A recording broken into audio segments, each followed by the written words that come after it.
बिहार में जैसे जैसे विधानसभा का चुनाव नजदीक आ रहा है वैसे वैसे तमाम पॉलिटिकल पार्टी अपना अपना पत्ता खोलते हुए नजर आ रही हैं। एक दूसरे पर दबाव बनाने का खेल भी बदस्तूर जारी है। इसी क्रम में वीआईपी के मुकेश सहनी ने एक ऐलान कर दिया है। मुकेश सहनी पटना के मसौढ़ी में कार्यक्रम को संबोधित करते हुए खुले तौर पर उन्होंने सार्वजनिक रूप से कहा कि इस बार चिंता मत कीजिए, तेजस्वी यादव मुख्यमंत्री बनेंगे और मैं डिप्टी सीएम बनूंगा।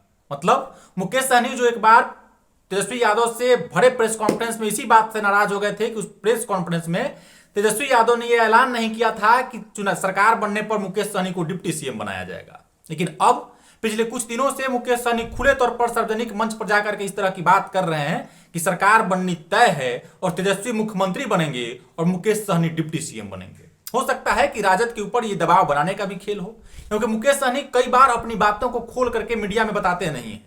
कई बार वे कहते हैं कि अमित शाह भी फोन करते हैं, भाजपा के नेताओं के संपर्क में भी रहते हैं।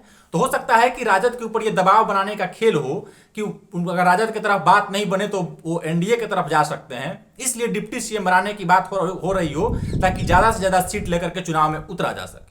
अब देखने वाली बात होगी कि मुकेश सहनी को राजद कितने सीट देती है चुनाव लड़ने के लिए। लेकिन मुकेश सहनी ने जिस तरीके से खुले तौर पर कहा है कि तेजस्वी यादव मुख्यमंत्री बनेंगे और मुकेश सहनी डिप्टी सीएम बनेंगे, तो इसके बाद से पूरा जो मीडिया जगत में इस बात की चर्चा होने लगी है, बिहार की राजनीतिक जो गलियारे में इस बात की चर्चा होने लगी है कि क्या मुकेश सहनी और तेजस्वी यादव में ये डील हो चुका है कि सरकार बनने पर तेजस्वी यादव मुख्यमंत्री बनेंगे और मुकेश सहनी डिप्टी सीएम बनेंगे।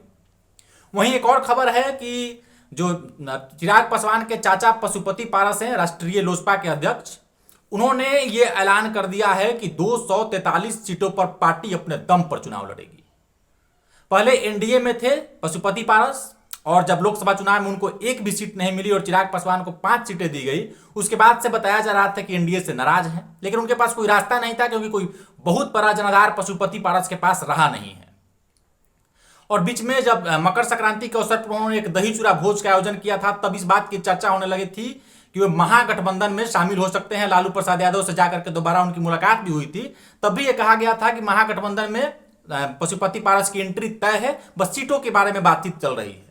लेकिन अब पशुपति पारस ने जिस तरीके से खुल करके ये कहा है कि पार्टी 243 सीटों पर चुनाव लड़ने वाली है, तो पूरा संगठन बनाया जा रहा है, बूथ स्तर तक अपना कमेटी बनाया जा रहा है। उसके बाद से फिर ये चर्चा हो गई है कि क्या ये भी एक दबाव की राजनीति है ताकि महागठबंधन के ऊपर, एनडीए के ऊपर ये दबाव बनाया जा सके कि पशुपति पारस अगर अलग चुनाव लड़ते हैं तो उससे दलित वोटों में बंटवारा होगा, क्योंकि चिराग पासवान भी और पशुपति पारस दोनों जब अलग अलग लड़ेंगे तो उससे दलित वोटों का बंटवारा होगा। तो हो सकता है कि दबाव बनाने की रणनीति हो पशुपति कुमार पारस की, ताकि महागठबंधन की तरफ या एनडीए की तरफ कहीं से भी उनको ऑफर हो और कुछ सीटें दी जा सके जिस पर वो अपने प्रत्याशी खड़े करे चुनाव लड़े।